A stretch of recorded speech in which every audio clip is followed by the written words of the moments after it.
I call to order the meeting of the Sacramento City Unified Board of Education. Can I have roll call, Madam Superintendent? Yes. Member Jean? Here. Member Kayada? Here. Member Benjamin? Here. Navarro? Here. Member Rose? Present. Member Quorum? We have a quorum. Do we have any public comment? No public comment. Thank you. We'll move into closed session.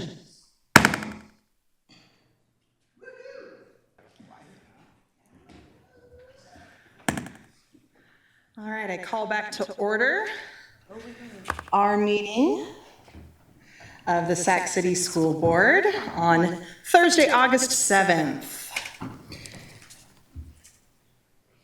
All right, do we have any announcements from closed session? I'm sorry, Pledge of Allegiance. Thank you for the reminder. All right, I'll stand for our Pledge of Allegiance. Madam Superintendent?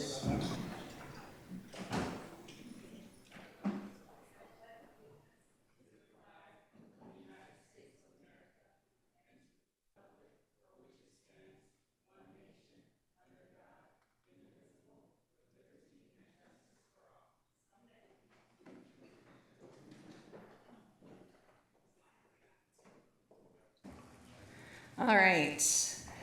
I believe we now get to welcome our new student board member, and I have somewhere in all my pages a wonderful little bio that I get to read. So Maggie Kemper will be joining us on the stage. She is an incoming senior at West Campus High School who has spent most of her days at the School of Engineering and Sciences. Beyond the classroom, Maggie is deeply involved in her community, whether it's researching data for SCUSD Student Advisory Council or advocating for the unhoused community within the Catalyst Youth Collective. She's everywhere, all at once. Known for her passion in connecting with others and in amplifying student voices, she's committed to building stronger bridges across the district. As the 25-26 school year student board member, she hopes to push for youth perspectives and foster a more inclusive, student-centered environment. Maggie, please come join us on the dais.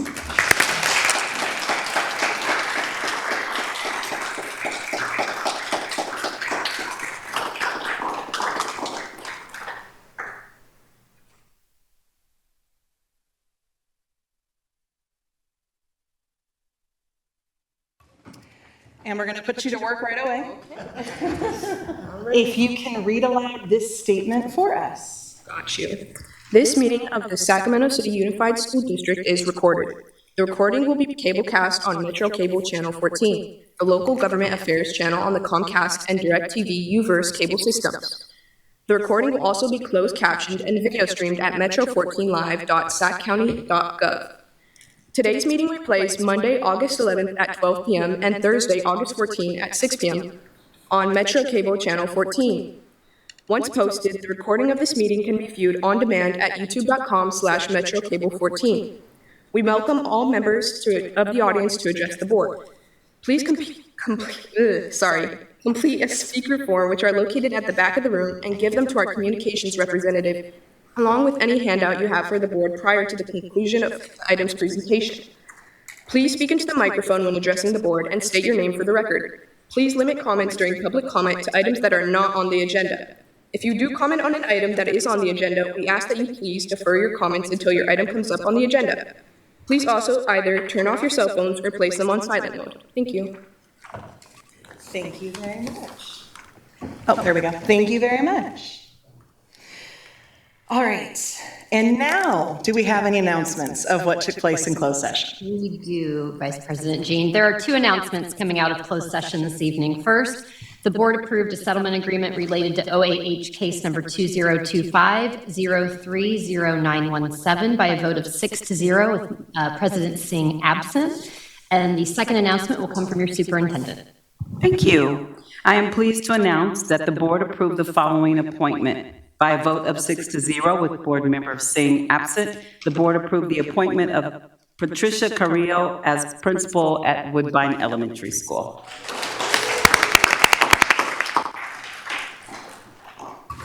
Thank you.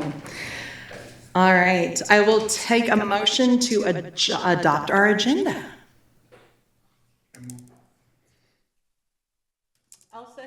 Excellent. All in favor? Aye. All right.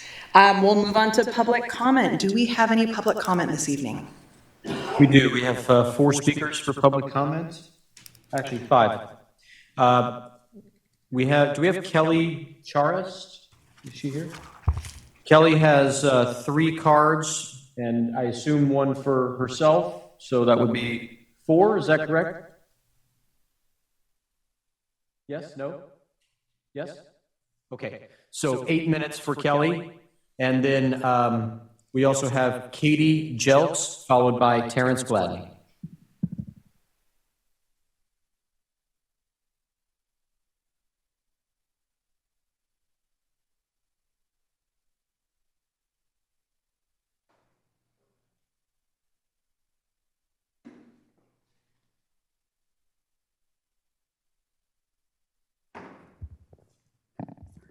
Hello, everyone.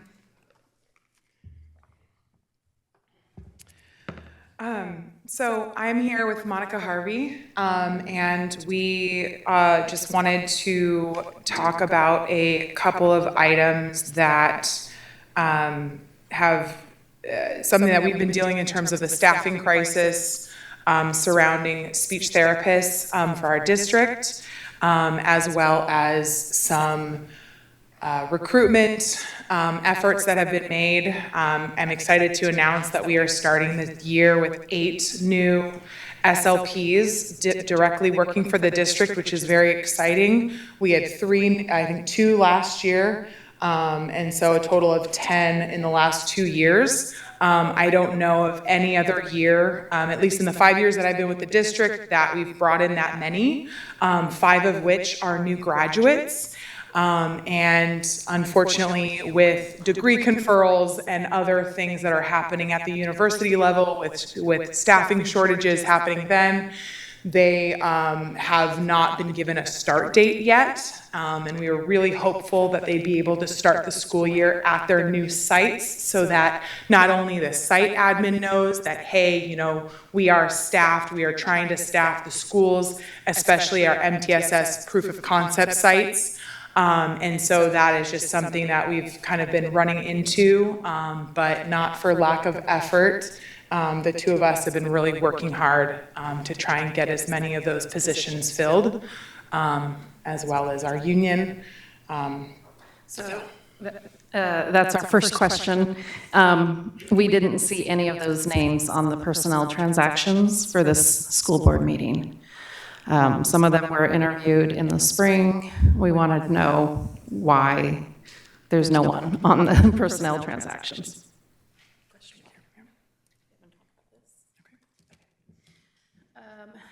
The second question has to do with agenda item 8.1Q. That was on the agenda last board meeting as 8.1V.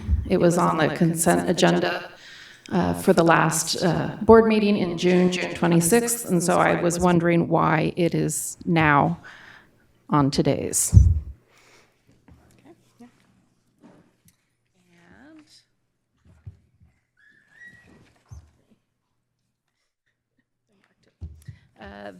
The last thing we wanted to talk about was the SELPA plan, the local plan.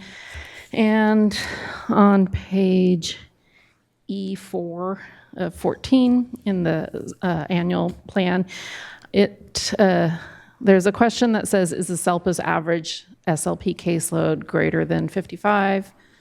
And we would have to say, yes, it is. But it's marked no. So by contract, our caseload is not greater, but in actuality, it is greater. Yeah. Okay, thank you. Thank you.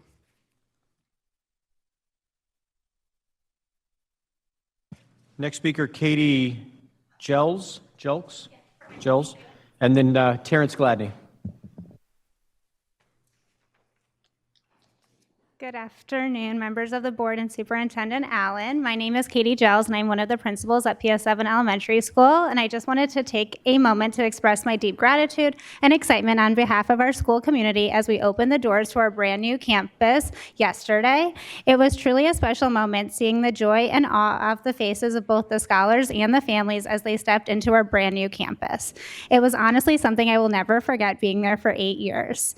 The excitement was absolutely priceless. Scholars' eyes lit up as they explored the huge classrooms, the multiple play areas, and the new cafeteria that has air conditioning and a new AV system.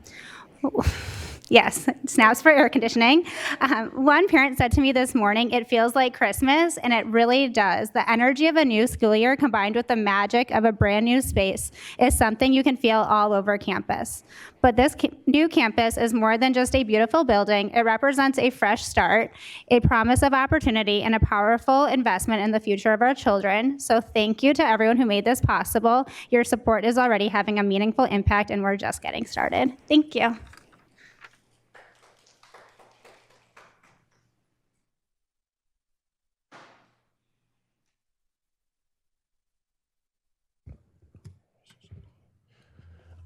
Good evening, I'm Terrence Gladney. I just had a couple things. I'm the founder and director of the Terrell Christopher Gladney Memorial Academy, and I want to remind all of our school sites as well as you all that August 19th will be the first date where schools can enroll for the Scripps National Spelling Bee. We are the regional partner. We've committed to sponsoring at least 3 spellers. The cost of entry and access for our scholars at school sites is only $200, and it's a school-wide opportunity to embrace literacy and build a foundation and culture. The school sites we've gone, in the time that we sponsored in the last 2 years, we've gone from 2 schools in the district out of 66 eligible schools to 8. And it's really just established a culture of literacy and learning on school sites. So if you guys could please share the word and also just advocate for our scholars to have access to that, and hopefully you represent our district and our region at nationals. The other thing is I saw I think this afternoon there was a Facebook post about we have new EV buses and celebrating sustainability and you know our green apple. But I did have some questions. Speaking of sustainability, being that we're an open enrollment district, have we ever done a cost analysis or some sort of analysis about the number of miles driven by our families to go across town sometimes to access schools of choice? You know, the article itself talked about, you know, how traffic congested Sacramento is and how these EV buses are really going to alleviate some of that, but we're really just supporting and encouraging with our current model of open enrollment that kids travel to get better opportunities, at least on paper. The other thing is the model for school sites to have access to school buses for field trips is that the school sites have to pay for those buses and the driver's time. I don't know if a cost analysis has ever been done. I believe the bus drivers are hourly. Have we ever done analysis as to whether it would be more effective to have them salaried and then just have them accessible to our school sites to have access to field trips throughout the day with our buses that are sitting idle between drop-off time and when we pick up kindergartners? So just something to consider. Thank you. We have no more public comment. Thank you very much. All right, moving on to the consent agenda. Do we have any public comment on consent agenda? We do, yes. Which one? This one came over to like the community course. Okay. We do have Terrence Gladney for consent agenda. Welcome. Back. 8.1N is an LCAP addendum and a consolidated app item. Just in terms of, you know, where we are as a district and community engagement around the LCAP and the importance of it, the critical nature of it. I would have loved to see this as a short presentation just to inform the public about what the LCAP means, even though it is just an addendum to the comprehensive document. The one thing I did notice is that it specifically calls out funding and allocations around LCAP goals, which is something that we as LCAP PAC members did not receive and was told that something was beyond the scope or beyond the capacity of our district. So it's great to see this here, but I'd love to see it scoped out and expanded across the entire document while we as a committee are reviewing it and providing our questions to Superintendent Allen and to you of the board, so that we, as well as members of the public and all of the individual scholars and families that we represent, have a better understanding of how these dollars actually work. Again, speaking to the district's social media, there's a post about the importance of the LCAP and how it funds all these different things, but there is an information and knowledge gap from the average parent and those that are, coming to board meetings. If you look behind me, I'm sure I don't need to look, but I know that there's not too many families represented. But it starts with really just building a bridge of knowledge and approachability around things like this. So I'm excited that this is in the document and that it is showing that we can call out specific funds. And I think it'll just make us better functioning as a committee, but also as a district. So thank you. Thank you. I will entertain a motion to approve all items on our consent agenda. Moved by Member Rhodes. Second. Seconded by Member Navarro.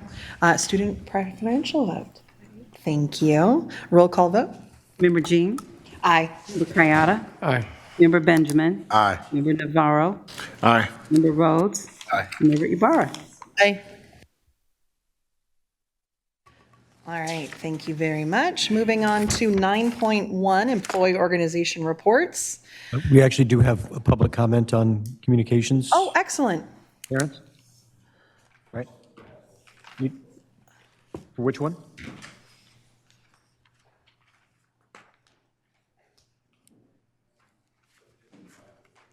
District advisory committees? Okay.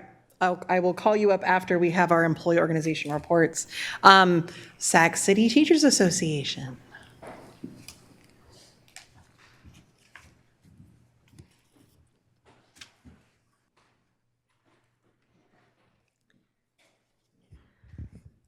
Good evening, Vice President Jean and members of the board and Superintendent Allen. I'm Nikki Malevsky. I'm Nikki Davis Malevsky, President of the Sacramento City Teachers Association. And the beginning of classes are still 10 days away, but it sure feels like we're off to a really busy start.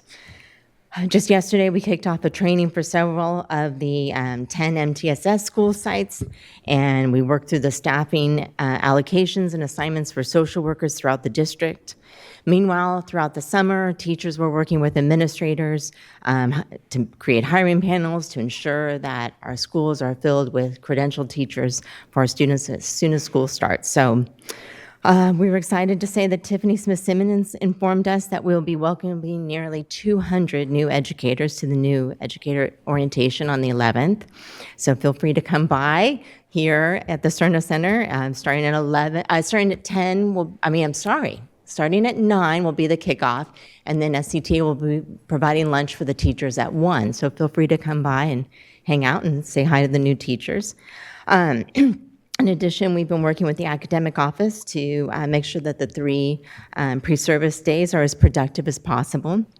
We are looking forward to you approving our new contract at your next meeting so that we can move forward with the many significant improvements that we agreed to in those negotiations.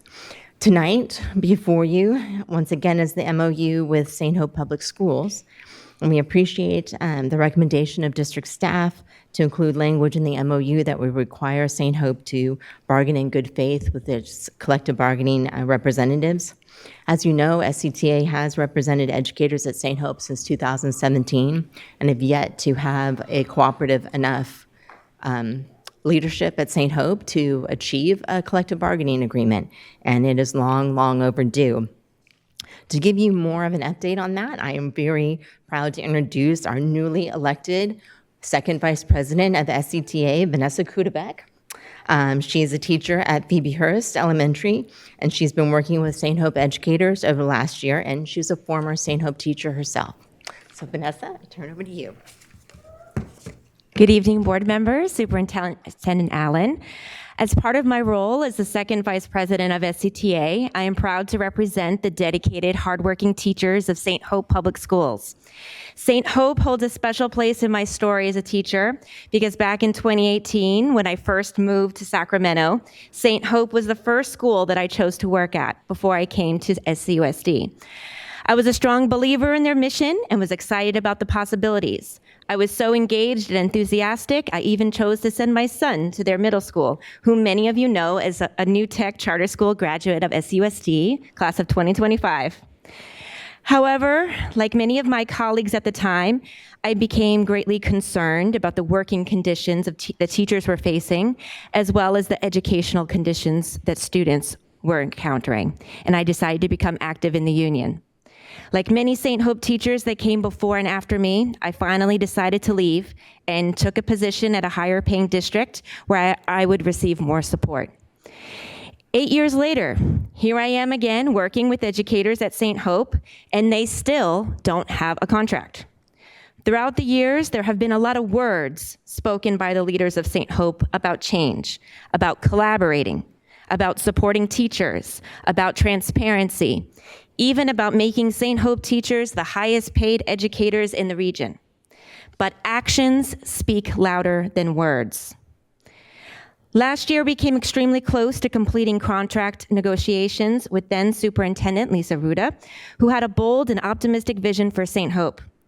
Unfortunately, after her passing, those negotiations were understandably temporarily delayed.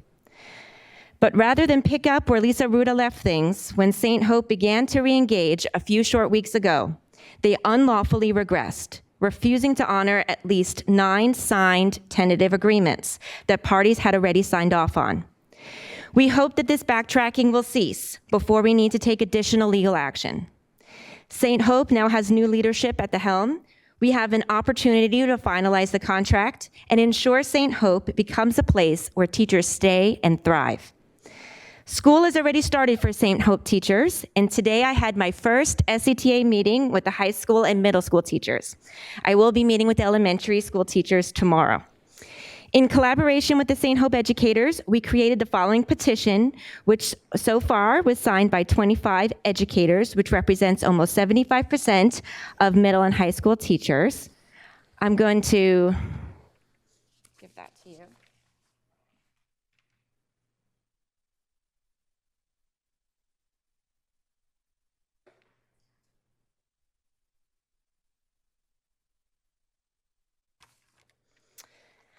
I'm going to read to you the petition.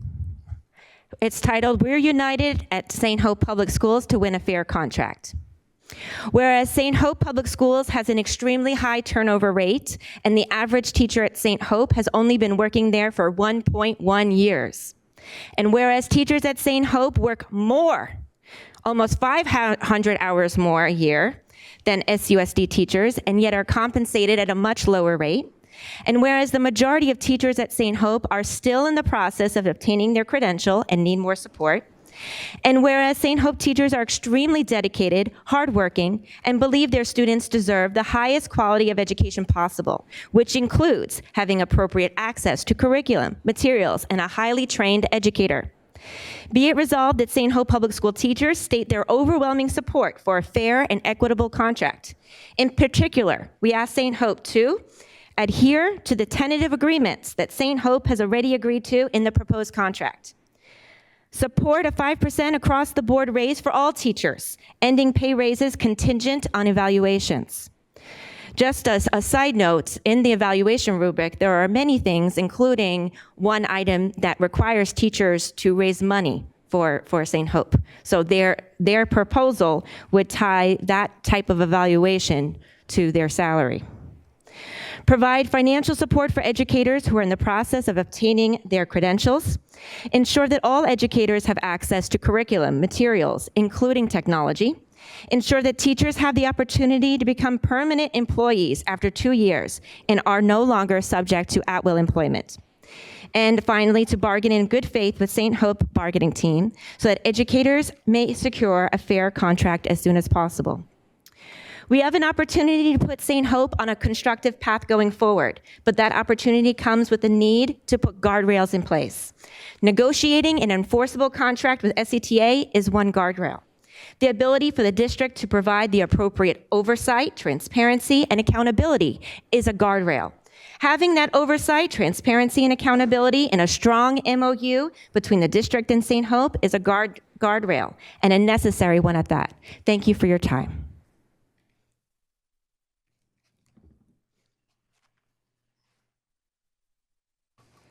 Thank you. SEIU. TCS, Teamsters, and UPE. All right, I believe we have public comment from Terrence for our District Advisory Committee reports.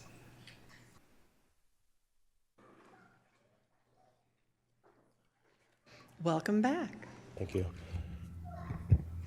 I believe the last meeting in June, from the dais, President Singh unfortunately isn't here, but he sort of loosely injected or uplifted something that happened in the policy committee regarding district advisory committees. And based on the criteria that were listed, having to be a parent of a current SCUSD student, and whether you loosely look at that as a parent or caretaker, living in the area that you represent on a specific committee and not being able to serve on multiple committees, I think I may be the only community member in the entire district that fits all three criteria, so you can understand if I felt targeted. One of the other individuals that serves on multiple committees alongside me is Frank DeYoung. Frank did not hear about this entire process until I gave him a phone call last night, which is why he's here tonight. He was supposed to be babysitting, but he went out of his way, as many of us do, to serve this district and make sure that we are filling areas of need. But my personal situation aside, someone like Frank, who is a graduate of SCUSD, who has been a parent of SCUSD graduates, is a current grandparent, and has served probably thousands of hours, should not have to learn with the public from the dais that there's consideration of displacing someone who has volunteered to serve in a space.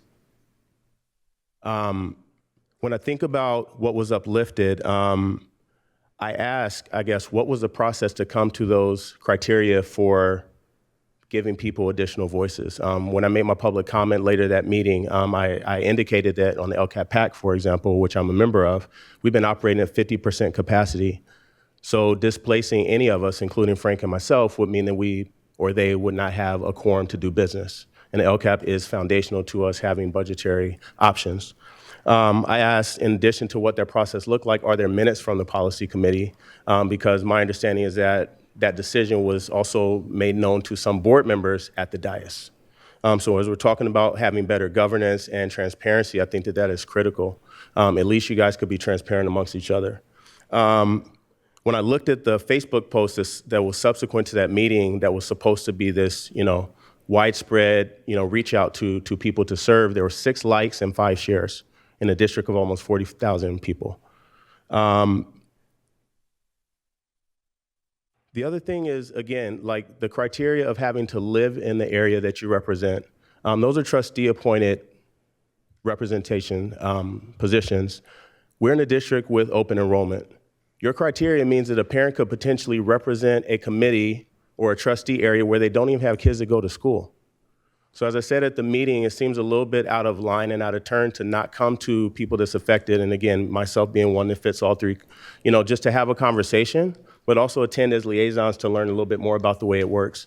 I would gladly give up my seat if there was a line of people at the door to fill any of the seats that I occupy, but I do that and remove myself from time with my family and other commitments so that I can serve this district as I have for over 15 years. So I would expect a little bit more respect for what I've invested in this district so that when I'm gone, the ability for people to serve willingly and not be appointed to a specific position that you guys may feel is the best for them, that they have some options and flexibility to serve where their heart lies. Thank you. Thank you. We'll move on to our District Advisory Committee reports. Student Advisory Committee. Community Advisory Committee. Excellent, come on up.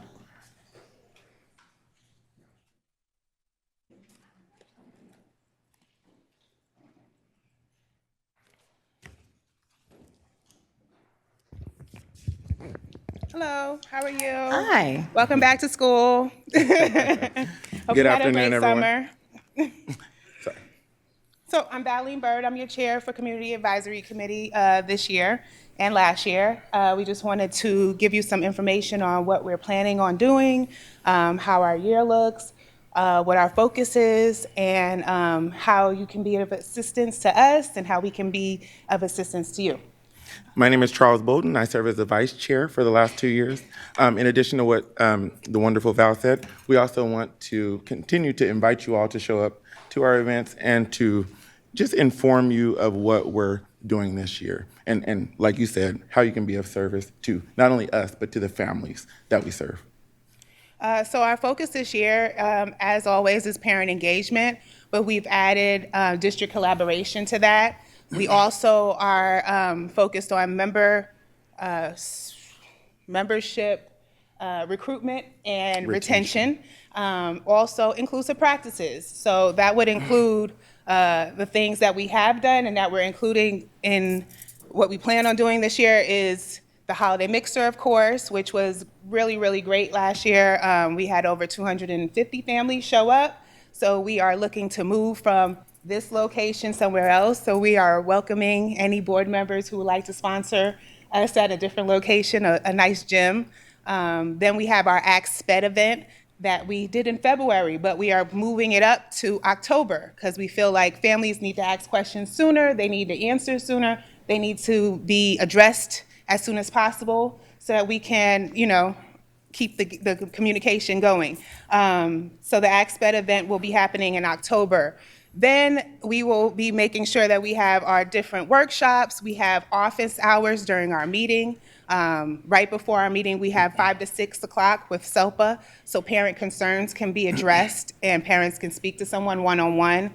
And then I want to quickly add, just so we all know, part of our reason for being here is to alleviate some of the stress or from our staff members. We take on a lot of concerns from parents so that we can inform them of the best practices to make sure that they're not going to the Board of Education before they're talking to our staff and what we're doing.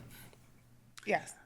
So with that being said, we are making sure we have workshops for the parents. We're educating them as well. They will have workshops on navigating the system, the alphabet soup of MTSS, SST, 504s, IEPs, all the acronyms you like to throw around. We want to make sure the parents know it and that we are addressing those issues of not being able to navigate special education, especially with the changes. And one more thing we wanted to address is just the fact that we wanted to inform you all that we've had a lot of inconsistencies in the past, but this year we were just told as we're beginning our school year that we will not have access to our SELPA leader anymore. So that leaves us with no one to kind of drive or navigate SCUSD. And we want to make you aware of that because this past year was so great because of the person that was assigned to us.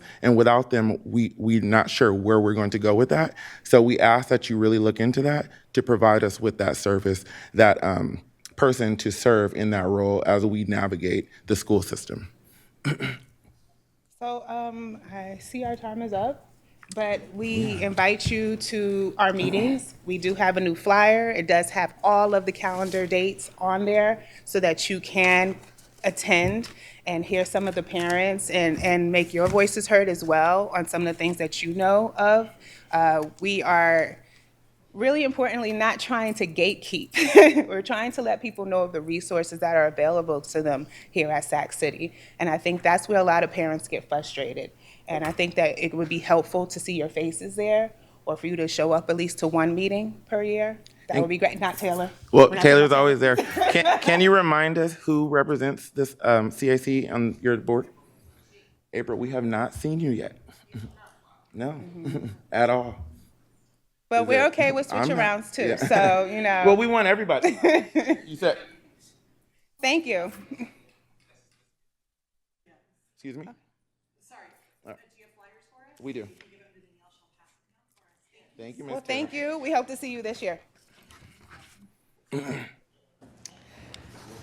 And District English Learner Advisory Committee. Local Control Accountability Plan, Parent Advisory Committee, LCAP PAC. Thank you. No. Community Schools Advisory. Sarah Lynn. Oh, sorry, I skipped BAAB. That's why she looked up like, what happened? My eyes, I apologize, Terrence. Black African American Advisory Board, BAAB, come on up. I think this is my last time up here, depending on what you guys say. I would like to ask you guys and everyone that's watching or everyone in attendance to think and reflect, how many black teachers have you had in your K-12 experience? Like I know, and I counted this morning, I had 7, and I went to school in Progressive Berkeley with an African American Studies department, and I know them by name. And I'm sure that most of you guys, depending on whatever number it is, if it's 0, 2, 3, remember them by name. And the reason that's important is because when we think about what Black and African American scholars, as well as all scholars in any school district, are experiencing, too often our teaching ranks and our staff ranks don't reflect what our district demographics look like. So when we're being asked things like to focus on a single recommendation or a single focus for our work, it's important to know that the number of Black teachers, Black staff members, Black adults on campuses or in the district that we have, it impacts so many of our recommendations. Climate and culture, it impacts our literacy, and it also impacts one of the things that we're focused on right now is the implementation of an AP African American Studies course. And even when we talk about what was uplifted in our previous resolution from Black History Month, was selected as staff to focus on, which was third grade literacy. The third grade literacy itself does not represent the comprehensive recommendation. That recommendation was written around elementary, middle, and high school outcomes. So even if we focus on third grade literacy, even if we focus on AP African American Studies, those are not comprehensive representations of the recommendations that were committed by this district to be fulfilled by 2019. Within the year time frame. So yes, we are committed to, with the support of Board Member Benjamin, as well as community partners and staff, we are committed to supporting and overseeing and helping make sure that we have a productive, positive, successful implementation of AP African American Studies courses, specifically the one that's been adopted. But that starts at the top realm. So when we talk about our lack of Black teachers, we have to understand that we have not adequately prepared our Black scholars to support and accept the curriculum that shows them who they are and why they're important. More than likely, that's coming from home, it's coming from friend groups, it's coming from TV, social media. So we, as a BAAB, as well as collectively as a district, have to do a better job of bridging the gap. We have to meet scholars much earlier. And a lot of times that can start as simply as being more welcoming. When I saw the transformation at CERN, I understand there's security concerns and everything else. I see the black fences going around each school site. For people that have already been disenfranchised for hundreds of years in this system, that does not speak to a welcoming nature or climate. So when I speak to things like us identifying ourselves as a safe haven district and being willing and able to quickly turn around signage and language that lets pockets of our community know that they are welcome, doing the same thing for all of our scholars, including Black scholars, can bridge that gap much quicker. So we look forward to following the model of what's been achieved and accomplished through some of the resolutions at this dais, and some of the practices and best practices that we've adopted as a district, but helping make Black children and Black families whole as well. Thank you.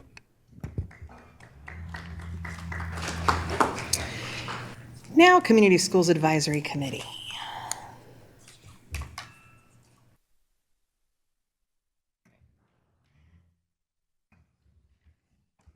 Good evening, Superintendent Allen, board members, and welcome, Maggie. Thank you for your service. My name is Sarah Lynn Bienvenu, and I serve as the District Community Schools Specialist. I wanted to take a moment to share a few celebrations from our community schools work. Tomorrow, Community Schools, in partnership with Trustee Rhodes, Councilmember Mai Vang, and many valued community partners, will host a free community family back-to-school pool party at Cabrillo Pool and Bidwell Elementary. To help kick off the new year, everyone is invited to come join us as we celebrate our students, families, and our broader community. Additionally, I'd like to highlight an inspiring event that took place Tuesday at Sam Pinnell Community Center, hosted by Cesar Chavez Elementary. Community School Specialist Kim Rodriguez hosted a family gathering titled "To Find a Place of Joy and Belonging." The event brought together many parents. One parent served as a presenter, one helped with the sign-in table, and another shared community resources with attendees. The presenting team included specialist Ken Rodriguez, Tiffany On, a parent leader from Cesar Chavez, Ningali Amadazia, sorry, Ningali, that's from our multilingual department, and Elvia Vasquez from SAC ACT. As a result of this gathering, relationships were strengthened, parents stepped forward for PTO officer nominations, completed a CSIT parent interest form, and participated in ELAC nominations. What was most exciting is that this event wasn't led for parents, it was led with them. Parents and community partners are stepping into leadership roles and helping shape the direction of the school. The purpose of this event was to invite families into the heart of the school community, particularly into shared leadership. This is what community schools are all about. I want to thank you for your continued support in making this work possible. And since I have 1 minute left, I would like to share that at the June board meeting, we saw a presentation by our Student Advisory Committee on our school gardens. One of the pictures highlighted what gardens should not look like at Earl Warren. So we put our community school hats on, and we found a Sac City alumni who graduated a year early that is getting his Eagle Scout project, and he is working with the district to transform Earl Warren's garden. So hopefully this year, that will be the highlighted picture. Thank you. American Indian Education Program Parent Committee. Okay. Moving on to 9.3, Student Member Report. Welcome, Maggie. Thank you so much. First and foremost, talking about the Student Advisory Committee again, we will be welcoming a total of 20 representatives for the school year, which is an all-time high for us. And around the end of this month, we will be holding an orientation for those incoming members and returning representatives. And Justine Chu Griffith and I will be facilitating that a little bit more in order to garner a student-centered environment. But now that I have time, speaking of student-centered, I'd like to highlight that my hope going forward into this school year is to emphasize that while I'm the one occupying the seat, I want to say that it doesn't just belong to me, but also the 40,000 other students who make up this district, as they are the very reason this room exists. And my seat at this table serves as a funnel and a bridge between us all. I'm super excited to be up here working side by side along the rest of you, and this opportunity to work alongside you guys is amazing, and I have confidence that this year will go smoothly with all of us. I hope to serve and support as motivation for other students to step up and step forward and use their own voice. And I'm committed to pushing for absolute change to improve students' daily lives, and I hope to cultivate more authentic youth perspective and foster a more inclusive and equitable environment for all. I'm wholeheartedly dedicated to listening, engaging, and following up with students, families, and even staff as we ensure that we are all working at our best. I'm eager and I'm thrilled for the future. Lastly, to honor Justine, she gave me really good advice coming into this school year. She pointed out something to me. She said that while there's always going to be problems, we have access to the most valuable resource to solve them, which is the thoughts, opinions, and ideas of the students and families. I'm looking forward to uplifting all the students and families, especially the underrepresented, mainly the low-income, ASL, English learning, immigrant, Black, and special education students. Thank you. Thank you. 9.4, our superintendent's report. Thank you, and welcome, Maggie. Welcome, yes. All right, we are less than 2 weeks away now from the start of our school year district-wide. New Joseph Bonheim is already back in classrooms, and we have the Met and New Tech starting tomorrow. Also tomorrow, we have the first of our 3 ribbon-cutting ceremonies for our brand-new schools. Tomorrow at 10 a.m., I will welcome our community to celebrate us at Nicholas Elementary for a brief ceremony and a tour of the new campus. There will be food and music and entertainment for all. I am excited to welcome back our families to these new buildings. We will do it again at Cesar Chavez Elementary on Monday, August the 11th at 5:00 p.m., and then Oak Ridge Elementary on Wednesday, August the 14th at 4:30. These new schools are not the only facilities projects happening in our district this summer.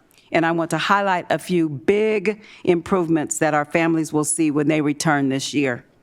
New fencing has been installed at Abraham Lincoln. Hollywood Park is undergoing a campus renewal, and there has been extensive work in the parking lot and the front of the campus. The modernization of Bowling Green to Cone is taking place, starting with the parking lots. Modernization work is also happening at Ethel Phillips Elementary. Improved electrical systems have been installed at our historic campus at Cal Middle. New portable classrooms were installed at our former CB Wire campus that will house Pacific Elementary students while their brand-new campus is being built. Demolition has also started in the unused buildings at Fern Bacon Middle School, where we will be also building a new school over the next 2 years. The fields are growing in nicely at John F. Kennedy High School for their softball and baseball improvement projects. There was a brand-new kitchen remodel at Luther Burbank High School as well. And finally, West Campus baseball and softball fields are complete. So really, thank you to our facilities team for their work to make these projects ready for another amazing school year. And thank you to our students and staff for their patience and pardoning our dust in some cases for these transformations. Thank you.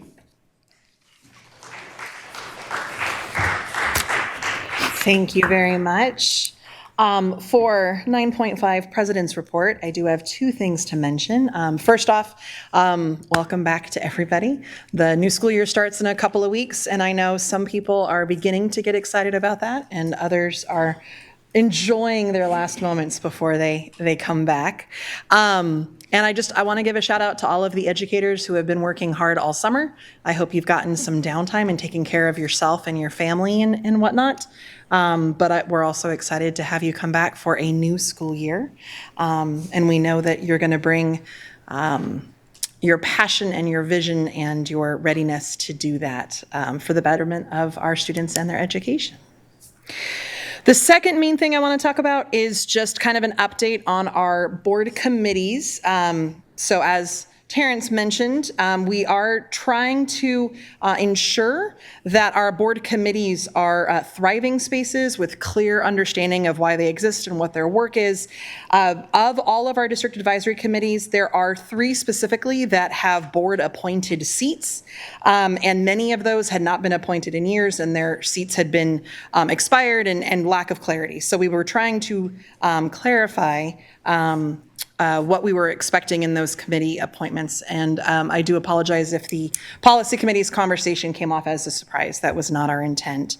I do want to announce that over the summer, everybody should have received multiple Parent Square messages and social media posts about the opportunity to participate on either our Restorative Justice Committee, our Community Schools Advisory Committee, and Restorative Justice is brand new. You'll see it's not listed yet because it has not met yet. So Community Schools Advisory and our LCAP PAC Committee. I want to announce that we have already had many applications come in, but if we are still taking applications through August 22nd, Friday, August 22nd is when those will close. So if you have been thinking you would be interested in participating more and getting involved in our committees, you can go to our home page and under latest news on our website be able to find a really great breakdown of the intent of each of these committees and the time commitment and expectations and be able to apply. I do want to let you know that we have yet to receive any applications for 5 spots. 1 is Restorative Justice. Area 1 has no applicants yet for Restorative Justice, so I highly recommend Area 1 get some applications in. For our Community Advisory Committee, Area 4 and Area 7 do not yet have an applicant.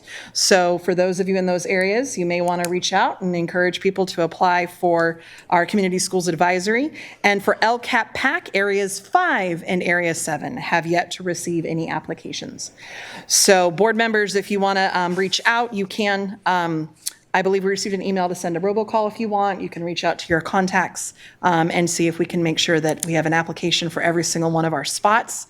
And then After that date, we will receive the information of all the applications, make decisions, and then those will be announced at our September board meeting, the first board meeting in September.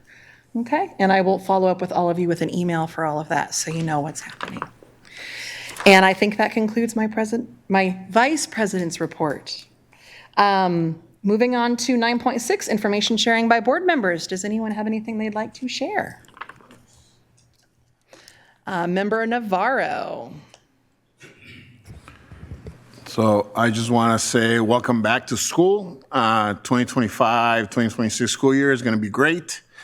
I think the superintendent and vice president Jean already covered the rest, all the activity happening. I'm claiming victory for Rosemont High School administrators during the principals meeting the week of July 30th at the Cerner Center. Congratulations to the Rosemont High admin for winning the Spirit Wear 2025. And also I want to welcome Maggie. Looking forward to working with you and for the rest of the student advisory committee. So whenever you guys are meet, please let me know. I'd like to be there. Thank you. Member Rhodes. Yes, I will make mine brief. Tomorrow, we will have a family back to school pool party. Here it is. Here it is right here. And so community schools have been wonderful, and we're going to have a lot of activities for the families, but also myself and Councilmember Vang has sponsored swimming for everybody in the community. So you don't have to attend one of our schools to go swimming. You just have to come to the Caprillo Pool, and we have you covered. So look forward to seeing you guys tomorrow, 3 to 7. Thank you. Thank you. All right, moving on to 10.1, an update on our operational memorandum of understanding with St. Hope Public Schools. Welcome, Ms. Goldman and Ms. Locker. I remembered.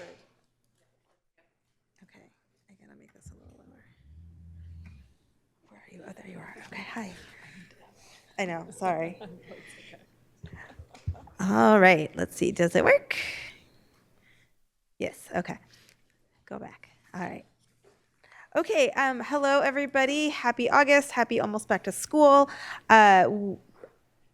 Leslie Locker and I are here to present to you on sort of updates regarding where we left things at the end of June and where we have gone since then. We're familiar with our core value and guiding principles. So tonight we're going to go through a very, very brief summary of recent events. I'm going to share with you about the corrective action meetings that have begun with St. Hope, and Leslie will present some options for moving forward.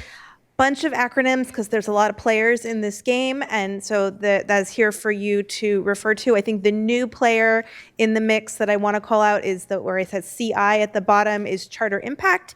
Charter Impact is a back office service provider that does back office fiscal for a number of schools, and they are now contracted with St. Hope Public Schools as well. And the other one I want to call out, SHPS ECB, so in that we're talking about the executive committee of the board, and as we all know, charter schools have their own boards and their boards have committee, and so it's a long sentence, so I abbreviated it many times. So as we know, back in September of 2024, the charters for Sacramento Charter High School and Public School 7 were approved by the SUSC board, by you all, with conditions. One of those conditions was to come to an agreement on an MOU that would outline the details of a corrective action plan. We worked through that all year. In the spring, we had a series of drafts that went back and forth and got approved in different ways. On June 26th, you all approved a version of the MOU, and then the following Monday on June 30th, the St. Hope Executive Committee of the board approved a different version of the MOU. So as a result, as of July 1, we did not have a version of the MOU that was approved by both governing bodies, meaning at that time, the conditions of the renewal were not yet fully met. Regardless of the status of the MOU, we felt it was important to start moving forward with the corrective action work that we had been planning since the renewal. And so I have started meeting monthly with the leadership at St. Hope. Those meetings happen monthly. As I said, each month we have a very specific schedule with areas we're going to look at, documents we're going to review. They have to submit the documents in advance, and then I will provide the board with a written summary following that meeting each month. So our July meeting, I would say, was very productive. St. Hope provided me materials in a timely manner. Our conversation was open and honest. We had very clear conversation. The focus of the conversation was really around the St. Hope Public School contracts with these other entities that provide services, because that is really the biggest question I think we all still have in the MOU. And what I would say is that what we see is that, as St. Hope has told us, they have greatly reduced the amount of those contracts over the last couple years, and the 25-26 contracts are reduced further still.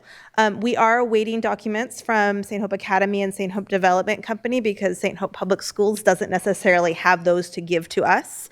And that's something that we sort of need to address in the MOU as well, because we can request information from one of our authorized schools. We can't necessarily request information in the same way from other bodies. And what I would say, just to generalize this first meeting, is I think the picture is becoming more clear. It is coming into focus. But, it's not crystal clear yet. We still have work to do, and this is the first of several meetings, and I think we can continue to move forward in that work. In a moment, I'm going to hand things off to Leslie, and she's going to go through some options. And what I just want to emphasize, that our hope here tonight is to get direction to move us into doing the work, right? These corrective action meetings, in my belief, is where we will gather the information. It's where we will reforge relationships, and it's really where we can monitor the operations and the outcomes of this organization. And so what you will see tonight is I've actually put forward recommendations. I don't usually do that. I really like it to be all your, you are the deciders. They are just recommendations. You can still decide. But what we have recommended is the way that we think we're going to get to doing the thorough, detailed work the fastest. And so with that, I'm going to hand it over to Leslie. Good evening, Superintendent, members of the board. Thank you for having me. So let's see if I can operate this here. Whoop. Too far. Oh, going back. Sorry about that. So the question is, how far apart are we? And we're referencing, of course, the MOU that was approved by the board on June 26 versus the version that was approved by the executive committee to St. Hope Public Schools.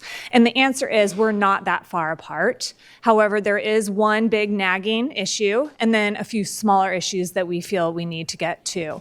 And with regard to this main sticking point, it's concerning the fiscal relationship among the St. Hope Public Schools and its affiliated entities. So that's going to be the St. Hope Academy, St. Hope Development Center, and then, of course, the Charter Impact new relationship that they created via the RFP process.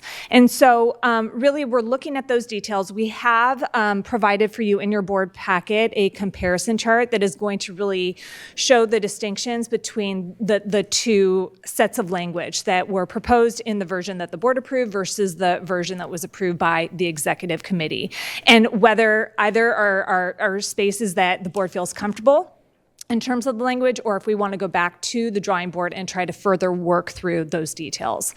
The smaller issues to clarify really surround guidance on legal counsel and legal counsel's involvement in any investigations of complaints involving St. Hope Public Schools, or whether we need to have a client or clean line of separation. Also, we understand that there was some confusion among community members at the last board meeting regarding the district's role as it relates to collective bargaining by the charter school. And because the charter school has its own certified collective bargaining agent, it is required to bargain in good faith. However, the district is not going to be in the place of dictating what that relationship looks like. Of course, if there is a violation of the law, a violation of the charter, that would give the district board jurisdiction to step in pursuant to its oversight authority. However, it's not going to get involved in the day-to-day as it relates to the actual collective bargaining element, as I shared. And then the final piece here is the approval of the MOU by the St. Hope Public School Executive Board versus the full board. And I can share with you that I have had conversations with the Charter Schools Legal Counsel and made clear that we expect that any final version of an MOU is going to go before the fully constituted St. Hope Public Schools Board of Directors, because this involves the charter school. It's a soup to nuts document, and we think that it is more appropriately placed before the fully constituted board as opposed to a select number that would comprise that executive committee. So we wanted to present the options that are available to the board. The first option would be to approve the MOU that was revised by St. Hope Public Schools at their meeting. Let me move right through this. But we wanted to present some considerations for the board, and that the board should only select this option if it feels strongly that any perceived or real conflicts regarding the contracts between and among these entities have been effectively resolved. And our opinion and staff's opinion is that we're just not there yet. There's more work to be done. There's more issues to clarify. And there have been improvements in transparency and in the relationship between the parties and bookkeeping, but we still feel that we need to see a longer track record established before we get to that point. So then you'll see we jumped to option 3, but this is intentional, and this is really trying to bookend, the various options that would be available to the board.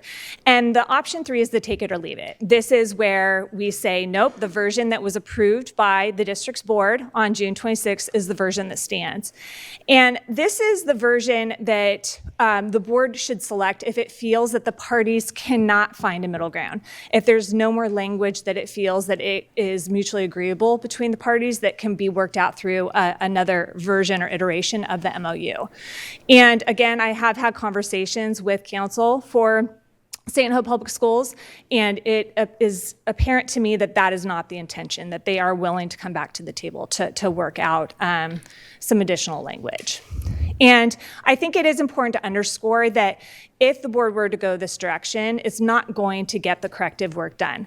The corrective work is going to be really with Amanda Goldman and her team in working through those monthly meetings and the check-ins and the doc reviews. That's where all the work is really resting, and there would be the guardrails still put up in those MOUs to be able to accomplish those goals. So this is the version that staff, surprise, surprise, is recommending, which is our option 2. And this would be an opportunity for district staff to meet and confer with the St. Hope Public Schools team on a best and final offer. And that would be with the understanding that the district's board would approve the MOU at a subsequent meeting. We know there's been a lot of back and forth. We feel that there needs to be a stopping point, and so this would be a very serious conversation in terms of getting to the final language for those terms that are still under review. If the best and final offer is approved by the board, it would go to St. Hope Public Schools Board of Directors for consideration. If that's approved, then the renewal conditions will have been met, and the corrective action response and oversight meetings would continue with Ms. Goldman or Dr. Goldman and her team. If not, that would be the option for the board to consider other potential more formal measures, which could include up to the initiation of revocation proceedings. We do want to share that one option that is available to the board is for the board president to appoint a representative to participate in that meet and confer opportunity if it so desires. That is certainly within the board's purview and discretion to do so. And we really think that this option 2, again, the reason why it was placed last, is going to give us the best chance of doing the work, the corrective action work and the oversight of the charter school that's going to minimize these additional costs that would be attendant to going down a more formal path to compel some level of compliance.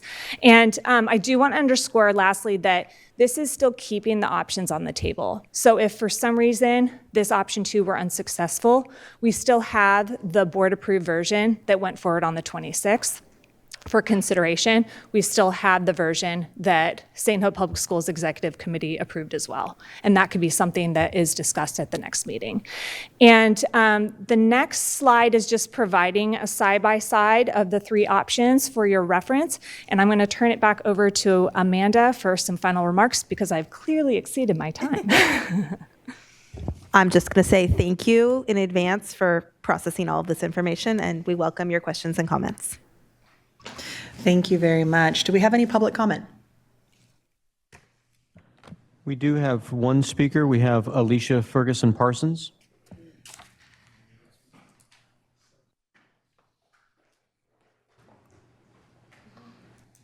Welcome. Hi, good evening.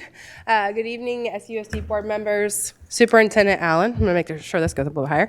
And then also community members and SUSD staff. So again, my name is Alicia Ferguson Parsons. I'm the current interim superintendent for St. Hope Public Schools. I'm very excited to be back before you tonight because like Amanda and Leslie just said, we are not that far apart and we want to be able to work together to find an MOU and have an MOU that works for both of us, provides oversight that is necessary and also allows us to continue to operate as St. Hope Public Schools.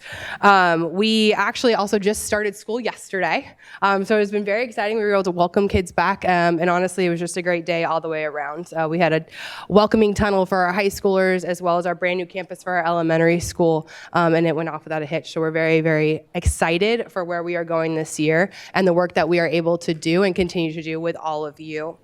As Amanda said, we have also already had the first of our monthly meetings. So that happened in July. All of the documents that were requested were not only provided to Amanda on time, but actually early. That is something that we are committed to continuing to do into August. One of the things that I'm very excited about is that in August, you will also be receiving all of the accurate and correct information regarding retention of teachers as well as credentialing of our teachers, because I feel like it is consistently depicted incorrectly. And so I want to make sure you have those accurate numbers and you will actually have them with this August submission, which I'm really excited about.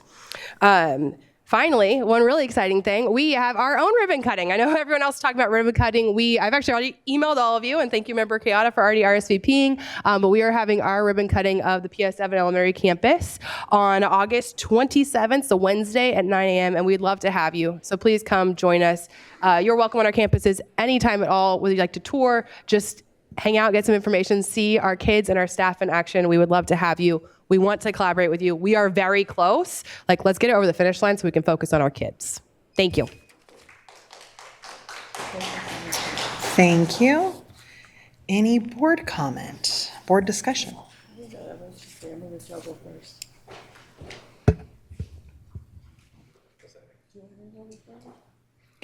Member Navarro. So I just have questions actually about the analysis, but would it be too much trouble for you to go over that? No, I can. Is that okay with everybody? No, we have it. Yeah, that'd be great. So I'm going to go just back a minute because I think it's easy to see on here as well. If anybody isn't looking directly at the board packet. Oops, that was the one. So the analysis that is in the board packet, it basically calls out 4 sections of the MOU that we're looking at. And so the main one, the first one, is the language that looks at how we look at the relationship between St. Hope Public Schools, St. Hope Academy, and St. Hope Development Company. As a charter authorizer, we don't have any authority over these other entities. But the fiscally entwined relationship puts us in a position to sort of ask some questions about it. So anything that we want to get in terms of the understanding of that relationship, we do sort of have to document here because otherwise it's sort of at the discretion of the parties. And I think the real question is, what level are we comfortable with knowing that we don't authorize these other entities, right? What do we need to see to feel comfortable with the way public school dollars are being spent? Did I get it? Okay. The second section on there, now we go into those smaller issues. The second section is related to the collective bargaining language. And this came up on June 26th, and Tara Jean asked a great question, and she said, okay, well, but if they have to follow the law. And yes, they have to follow the law, and that doesn't change anything here. But there are lots of things in an MOU that you have to follow the law, but we uplift them in the MOU anyway, just to make it really, really double clear. And so that's really all we're saying there is we feel the need to suggest that we add in language that just said, yep, you got to follow the law. The third section is around legal counsel. So and it is also related to this public schools, academy, development, corporation relationship. Our understanding at this point is that the legal counsel that does basic legal counsel for the school as well, and I don't have all of this information yet because that's at the next corrective action meeting, but our understanding is that there are some relationships there that feel like not the best in terms of the ability to complete investigations in a way that feels appropriate. And so we feel like we need more discussion and more information on that. And then the last one is related. It's just about complaint and investigation. And we had written in language about what standard of investigation we expect from St. Hope Public Schools. And we're kind of just going back and forth on the wording of that we need to be clear on. Did I summarize that pretty well? I think so. Okay. Any others? Member Ibarra. Okay. Thank you for this very informative presentation as well as recommendations. So I think it's important for me to make some comments here because, I pulled this from consent agenda towards the end of last year for a number of reasons. And I've had time to think about this situation very well. And I understand very, very clearly, right, the report or the board communication that we got around what the legal or like what the boundaries are, right? Like where there is no gray area. And that's just it. But in light of the ongoing discussions, and I also want to preface this with saying, this work began before I was even part of this board, right? But here I am. And when I swore in, when I took this seat, the very first thing that I did was go to the leaders of the district, to the superintendent, and I said, I work for a nonprofit that we work with here in this district. And there may be a point in time where I have to make a vote that I want to be sure will not be conflict of interest. That wasn't hard for me because it was clear to me in my role that I have to be accountable to the constituents, not only the ones that voted for me, not only the ones in my area, but overall. So with that said, I just want us to take a moment as a board to really reflect on the moral implications of our actions. While it's true that legal guidelines does prevent us from pursuing certain paths in this situation, what is the essence of the mission that we are trying to transcend here when we talk about the confinements of the law? When I think about, and it's not hard, we all have access to the internet. When we look up Kevin Heinstein's name, I hope I said his name correctly, good things don't come up. Now that doesn't mean that today there's active things happening, but it does mean that morally, who are we allowing to represent us as a district or as a community or as a school? And then also the other name, and I know that this was mentioned, I think somewhere earlier, was around the contracts with Cassandra Jennings, and in the same sense. There's great work to be done, and it can continue to be done without having such connection and ties to the things that the very constituents are reaching out to us and letting us know that they're not comfortable with. And so it is I cannot not say anything, which is why I'm bringing this stuff up, and it is uncomfortable conversations to have, but they have to be had because I hear that collaboration is something that St. Hope wishes to have with us, but it also feels like some of the actions that have been taken don't demonstrate that. And I'll say one of them was, there was a Sacramento Bee article that went out recently. That was a prime, like you had a moment to tell the community, we want to make things right. We want to make sure that we are being transparent. This is what we're doing. And when you read it, it sounds like advertisement for the school, which is fine, but that conflicts with what I'm being told when we're having conversations around wanting to be collaborative.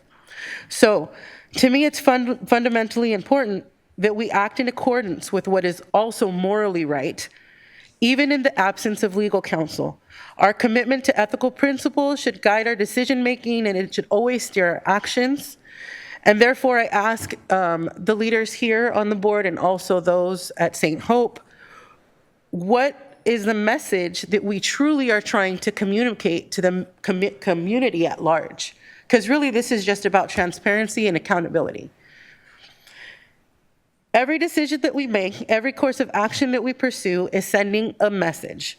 So it's our duty that we ensure that the message is one of integrity. We have to have accountability, and there has to be genuine concern for the well-being of those we serve. And that includes the interactions that you have with your staff, whether that be through their union or through them directly. As we move forward, I request that we can strive to align our actions with our values of who we want to be as a board, and also who we want to be as an entity that serves our students in Oak Park as St. Hope. It is crucial for us to reinforce our dedication to our ethical practices. Again, we don't always have to go back to the language that confines us because of the law. My message should be clear here. Again, even though we have these limited constraints because of the legal constraints, where's our moral compass is really my message here. Like, we owe it to ourselves, we owe it to our teachers, we owe it to our students. So really, like, my closing comments here is, how are we going to align all of that? How do we align our morals and our ethics in a way that reflects, yes, we are coming together, yes, we are being collaborative, yes, we are sending a message together. Not SUSD sending one message, St. Hope sending another message, and any other partner send, but together, collaboratively, how are we going to get the work done? And so when I look at this, I agree with the recommendations of option 2, and I'm just going to end my comments with that. Thank you. Member Kayada. Okay, so just a few quick notes to hopefully provide some direction for our team, but also the other team here that's in the room. So first of all, I really, really want to thank Amanda and Leslie, our counsel, for really such diligent work in this matter. I think sometimes collaboration's easier kind of when you have side conversations, but sometimes it's really necessary to do the full collaboration here in the spotlight, right in public, so that we can learn as a community what we really want to do. And as people have come to me after hearing these meetings and seeing this go back and forth over these past couple months, it's allowed the community to take ownership over this in a way that I think has actually been very helpful. And I hope that the St. Hope family will feel the same way, that this is helping people understand what we're looking for. So I will say, when the St. Hope board did not adopt our MOU that we passed last time, I was disappointed because I do think that the version we had was fair. But I also understand, as Superintendent Ferguson Parsons mentioned, that this is really about our collaboration. There's the short-term picture, really. I mean, it's a really big picture. It's important, but it's getting over the immediate hump of what we need to address. But the real big picture here is that we're going to be educating these kids together as an oversight agency and as a school, as a charter school, and it's important to build that relationship. So that, to me, is really more important. Of course, with that said, there are some things that are very important that we make sure we get handled in the short term as well. On that note, speaking of the collaboration, I did want to thank Superintendent Ferguson Parsons and Jim Scheibel for meeting with me a couple times now, so that I could understand what their perspective is, so that when I'm coming here, I really do understand the full context of what I'm saying, how it will be interpreted by their team, to make sure that we, again, are pursuing that collaboration. And ultimately, this does feel kind of rough at times, but I think at the end of the day, and my hope is that we are actually building a better relationship between our two entities than we've ever had since their charter was created. And I think that really is our true goal here. And I think that will best serve the students who go there, their families, the Oak Park community, and our whole Sacramento region. So I do agree with the slide you had up a little bit ago. I think we are close based on the documents I'm seeing come across. And I will not go into all the detail I did last time we talked about this. I think, at this point we understand kind of, at least I've shared my positions. I think the rest of the board has really put their feelings out there. But I will say I do fully sign on to the analysis. I think you all have really understood what this board has been asking, and through us, what our community has been asking us to ask from you. So I really do think, again, agreeing with Member Ibarra, we've got to go with option 2, following this this plan of action, basically. And yeah, I guess I will just close by saying, this is about doing the work, but we're doing it for a really good reason, and it's to make sure that we're getting the kids the best education they deserve. And we are an oversight agency, and it seems like we're trying to, in some ways, I guess, take control over the school, to put it in a weird way. I wish I hadn't said that out loud, because there's a better way to say that. But it feels like we're kind of coming in a way we haven't in the past. But I really don't think that's what we're doing. I think what we're doing is we are stepping fully into our role as representatives of the community that goes to that school, because we are the public elected body that represents them, even though their kids are going to a charter school. They are residents of Sacramento, by and large, who we do represent. And it is important that we provide that oversight in our role as representing them and making sure that their kids get the best education. So I am looking forward to getting a MOU that we'll have some back and forth conversations among the St. Hope team and our staff here and council, and bring back hopefully sooner than later, because I think we really need to I'm not going to ask for a deadline, but I think we need to get this. Is an urgency to this at this point. But looking forward to seeing it, and looking forward to the conversations you all can have. I did have one question back on slide 7, actually a couple.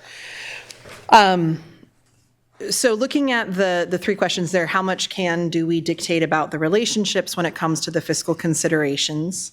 And then what documentation can we review? And I can understand we've got our relationship is with St. Hope Public Schools, but they are contracting out.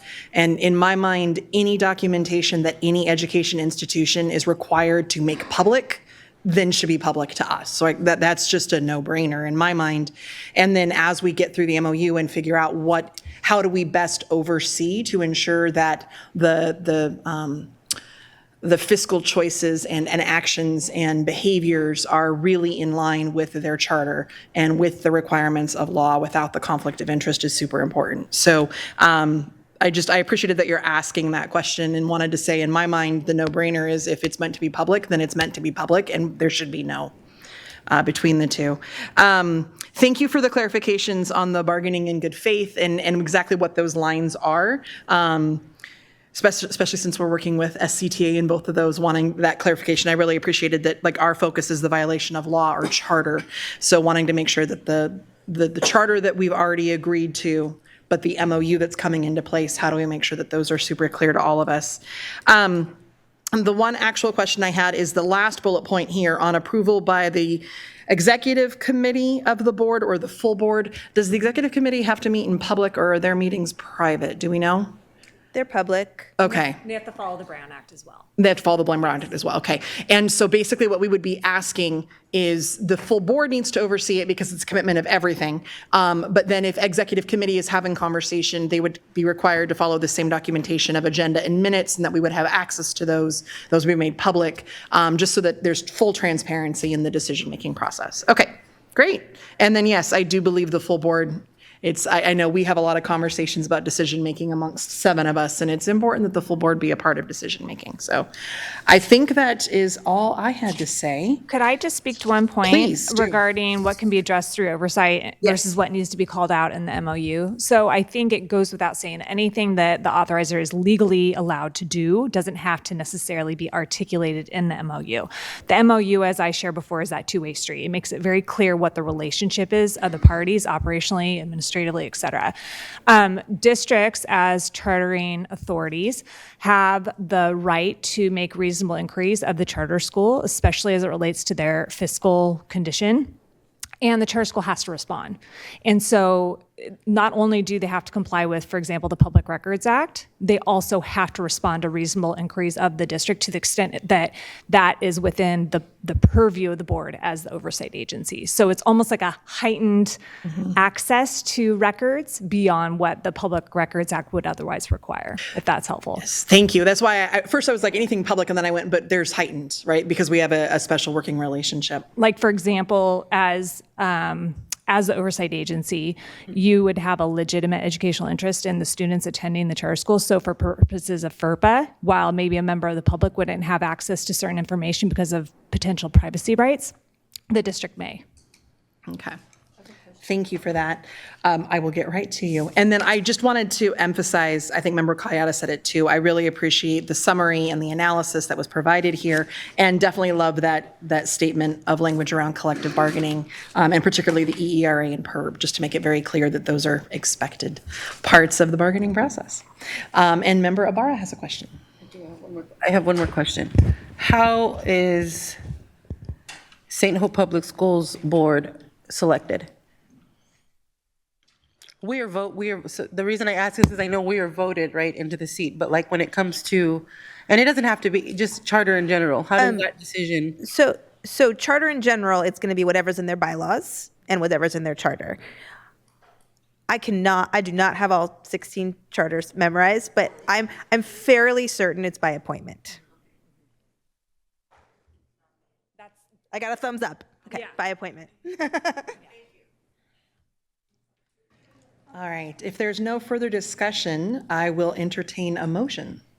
Member Kayada. Okay. So I would move that we direct staff to proceed with option 2 and use the MOU version C linked to in the agenda packet as the starting point for further negotiations with St. Hope. Before I ask for a second, I have been provided beautiful language in case we did choose option 2. So if you would like, I will read that language aloud and see if Member Kayade would be considered a friendly addition or shift. I would like to make a motion for district staff and legal counsel to meet and confer with representatives of St. Hope Public Schools for the development of a best and final offer on the operational MOU. For the purposes of the meet and confer with St. Hope Public Schools as the board vice president, and I have spoken with Member Singh about this as well, I would be authorized, so the board president would be authorized to appoint a member of the board of this board to participate with district staff and legal counsel. Following the meet and confer process, district staff would bring back the revised MOU at a subsequent meeting to be approved on the consent agenda and considered as the last, best, and final version. The approved MOU would be sent for consideration and approval by the full St. Hope Public School Board of Directors. So I would accept that. I just had a question. Is the person to sit on that being recommended now, or is that something President Singh? Since President Singh is not here, we are unfortunately delaying that process. Okay. But I do know that that will be coming shortly. Okay, well, I would accept that amendment. Thank you. Do we have a second on the language? Thank you, Member Ibarra. So officially moved by Member Kayada and seconded by Member Ibarra. Member Benjamin, did you have a comment, question, or are you just voting? Yes, go for it.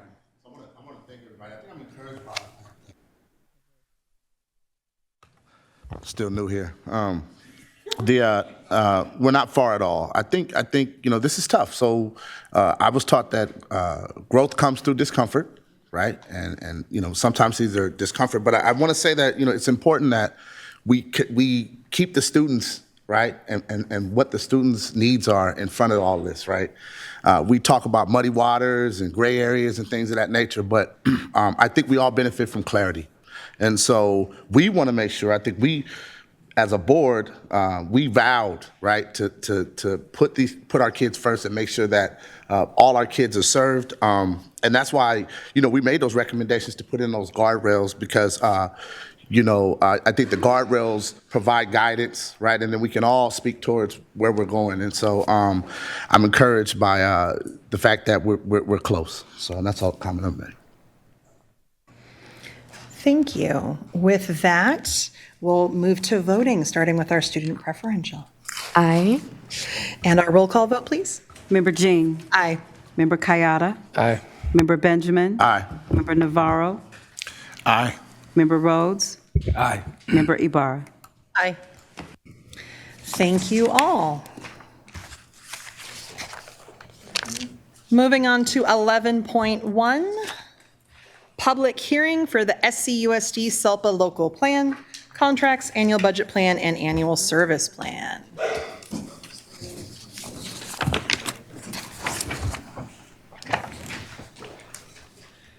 Welcome, Mr. Linares. Thank you. All right, good evening, everyone. Vice President Jean, members of the board, and SUSD community, my name is Giovanni Linares, and I serve as SUSD SELPA Director. I'm here this evening to discuss sections D and E, as well as section A, which is contacts of the SELPA local plan, and to highlight some of the great work of our CAC.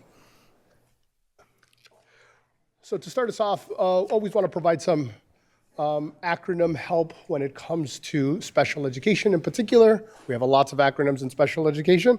So here is a breakdown of some of those that we'll be using this evening. As mentioned, we will spend some time this evening speaking to specific sections of the local plan. Specifically, we'll discuss the annual budget and the annual service plan in greater depth. As background, I would share that all SELPAs are required to submit a local plan to CDE. The purpose of the local plan is to ensure ensure that students with disabilities have access to special education services, outline the manner in which the SELPA uses federal, state, and local funds to implement special education services, and maintain compliance with federal and state regulations. More simply, all this means is that all students are general education students first. Services are designed to support students within their least restrictive environments to the maximum extent possible based on that student's specific eligibility and disability. So that particular purpose here, and more simply putting it when it comes to LRE and a focus on inclusive learning environments, has been a focus of our Community Advisory Committee this past year. The commitment to foster inclusive learning environments goes deeper than just our local plan. Our CAC has accomplished a lot over the last year to support a strong focus on inclusive learning and collaboration. This has included providing professional learning opportunities, forums in collaboration with different departments in the organization, like our bullying forum that we held with student hearing and placement. There was collaboration with the Black Pearl School Board and the Black Pearl School Board Action Plan around policy review and development. There have been a number of family events. Obviously, in this slide, you'll see some of the things that many of you participated in. One thing that I would particularly like to highlight is the development of a special education parent handbook. The CAC spent a lot of time this year in the creation of this document. It is very interactive. It's got lots of different sections. It's got note sections. It's got things to expect at your first IEP, things to expect, questions to ask, lots of really great information here. We just got it translated. There's a digital version. We're working on a plan to communicate it out throughout the district to provide copies to families at their first IEPs. So they've put a lot of time and effort into this, and I will share that having the opportunity to work in a number of different systems, seeing something like this is unique. Seeing something with this level of quality is exceptional, and seeing our CAC's commitment to ensure that everyone has access to it is really kind of what they've been about. So just wanted to highlight some of those things because it definitely highlights the manner in which they go about their work. So in here, I just identified some other things, the bullying forums, the holiday mixer. I know that they spoke about that earlier today. The Ask SPED event, which was a great event in which families felt really supported and being able to have firsthand access and an opportunity to get their specific questions answered for how to navigate the system, how to better understand special education, where to get answers. So as we move into then what is in this document, right? It is a very sort of legal document with just a number of things that you fill out. We start off with Section A, which is about SELPA and LEA contact information, and then budget and assurances certifications. Then we go into Section D, which is our annual budget plan, which is required to detail expected expenditures and funding sources. That takes us then into, here are some of the specifics of our annual budget plan. We get about $52.6 million in projected federal and state revenues, and then 70% of the SELPA annual budget plan comes from our local contribution. As has been shared in the past, and I do not believe it would be a surprise or new information to anyone on this board, is that local contribution, not only in our SELPA, but across the state, makes up the majority of how special education is funded, which is also why the CAC, as well as myself and anybody who works in special education, like to emphasize that students with disabilities are general education students first. The special education services are a supplement to their general education experience. So the idea that we're funding all of special education based off of federal or state funds is not realistic, and it shouldn't be what we would be striving for anyway. So this breaks down further where our revenue comes from. Most of our revenue comes from our AB 602 state funding, as well as our IDEA federal grants. We also receive specific mental health funding. Now, when it comes to expenditures, as you can see, salaries and benefits make up the largest part of our budget. Ensuring that we have highly qualified teachers and credentialed staff in place is obviously a priority for our district, so that's where we put our investment. Services and supplies are also budgeted to supply daily operations and instructional needs. So now we go into the annual service plan. This section outlines the types of services we provide across the district. It is aligned with our CalPADS reporting system that categorize special education supports. This allows us to monitor what services students receive and where. Here's kind of a breakdown of what that kind of looks like in the annual service plan itself, as well as the descriptions of what different services are. If there's a need to proactively look at the number of positions, like was mentioned in public comment, like SLPs, to ensure that we are working with labor partners to ensure alignment with our collective bargaining agreements, as well as the local plan, we will absolutely do that. So thank you for your continued commitment and support to ensure that every student within SUSD has the opportunity to have meaningful education, support, and an opportunity to have their education in the least restrictive environment. And I welcome any questions or thoughts. On time, yes. Nicely done. Do we have any public comment? We do not. All right, so I believe that officially closes the public hearing. And we'll move on to board discussion. Do we have any board discussion, questions, comments?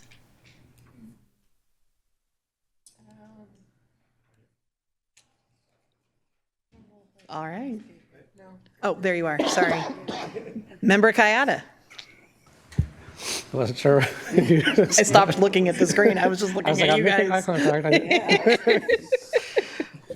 Okay, so I've got to just talk about the CAC a little bit, but before I get there, just wanted to ask you one question. So we did have a public comment earlier about a question about the caseload.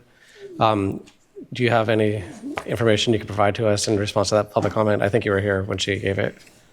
Correct, yeah, hopefully I probably rushed through it. Yes, in the SELPA local plan, we identified that caseloads should be within the caseload maximum number of 55.